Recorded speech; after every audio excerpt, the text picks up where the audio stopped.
morning, church. Don't you love to worship God? Thank you, Sandra, so much for sharing so vulnerably. And at this time of the service, we will speak about the contribution. You know, today is awesome because we're here to worship God together as a family. But also today is special because today, 1 year ago, on the 26th of June, 2021, I stood on this stage and I got married to the most beautiful woman in the entire world. It is such an honor to be married to you, Rachel. You know, one thing that marriage taught me is to contribute. You gotta contribute in marriage. And I want to commit to today that everyone here is married. Married to God. That is the most important marriage you would ever have. And as much as my marriage doesn't go well when I don't contribute, nor does yours go well when you don't contribute to the mission of God. Let's turn to Nehemiah chapter 2. I don't know if you can relate to that, but sometimes I don't know what contribution really means. And so I asked Dr. Google, and I found on Google that it says the word contribution means to take part by a part played by a person in bringing about a result on helping something to advance. And of course, we understand that we are here to advance forcefully the kingdom of God. And I just want to lift up all the disciples. I just want to thank you so much for putting in your heart into building the kingdom. I want to thank you for contributing, not only financially, but also in all the different ministries we have. I think about the cyber ministry. I want to lift up the cyber guys. Your contribution is seen.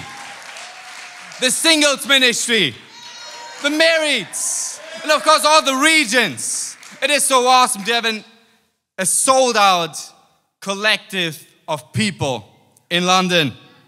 And yet we cannot stay here only.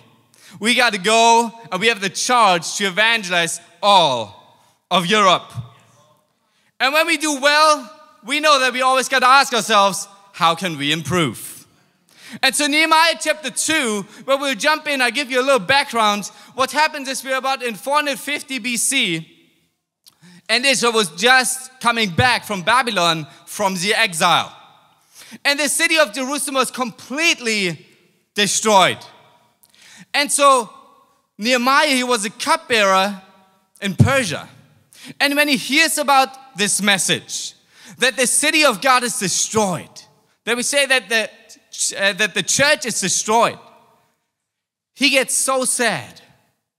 He's going to go on for mourning for several days. He would fast and pray to God because he has to deal with his heart.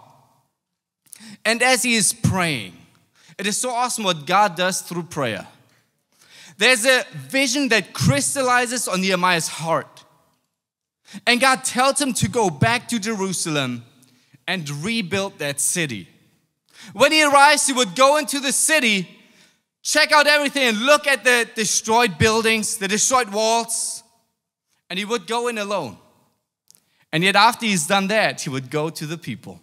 And check out Nehemiah chapter 2, verse 17, what he tells God's people. It says this, "You see the trouble we are in. Jerusalem lies in ruins, and its gates have been burned with fire."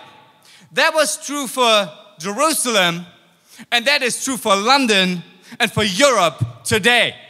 London lays in ruins, and so does Europe and the entire world. It says, "Come, let us rebuild the wall of Jerusalem, and we will no longer be in disgrace." I also told them about the gracious hand of my God on me and what the king had said to me. They replied, "Let us start rebuilding." So we began this good work. That is so awesome. He goes in and he tells guys, hey, this is the plan. That is the vision that God has for the people. And they start doing this good work.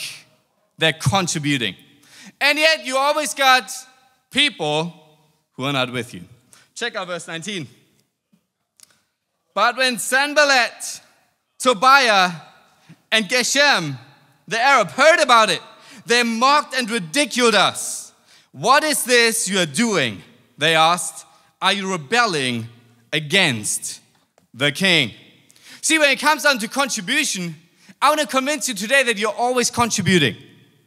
You're either contributing good works, and that's where you all want to be, or you contribute cynicism and criticism, extreme faithlessness, and all that negativity leads to inactivity. All that negativity blocks all the activity that we can do for God's kingdom. See, the question is, which group are you part of? We got to really ask ourselves, how are we doing in building the kingdom? If we do not adopt God's mission, we also haven't adopted God's vision. See, I want to convince you today that a lack of contribution is not a money issue. It's a seeking God issue. You got to ask yourself, how did Nehemiah get the vision? Prayer. He prayed and God gave him the vision. If you don't have any vision, if you're not contributing financially and you always find it a struggle, it is simply a seeking God issue. You know, we live in a society here in Europe where we pride ourselves with studying, with all that knowledge. And yet in Jeremiah chapter 33, verse 3, God tells Jeremiah that if we call on him, he will tell us great things and unsearchable things. There we see that our prayer educates us more than any study could ever do. If you're struggling with your contribution, you gotta get open. And you gotta see it as a seeking God issue. Let's go to God in prayer.